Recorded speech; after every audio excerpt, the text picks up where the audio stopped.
একটা খবরের ভিত্তিতে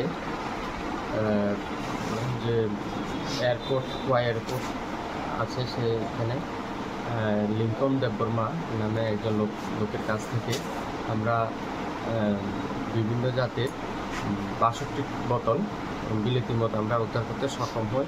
আমাদেরকে সহযোগিতা করেছে আমাদের যে যে ডিআর পুলিশ ছিল, তারা আমাদেরকে সাহায্য করেছে। দ্রুত প্রয়াসে আমরা এই রেড আমরা সম্পন্ন করেছি। স্যার, বাইক কি ধরা হয়েছে? হ্যাঁ, কয়টা বাইক ধরা হয়েছে? আরেকটা হচ্ছে শহরে যে নাম্বারবিহীন যে বাইকগুলি চলছে বিভিন্নভাবে কাগজপত্র ছাড়া, উইদাউট হেলমেটে, ওই বাইক আমরা 3টা এই পর্যন্ত ধরেছি এবং আমাদের রেড জারি আছে, রেড চলছে।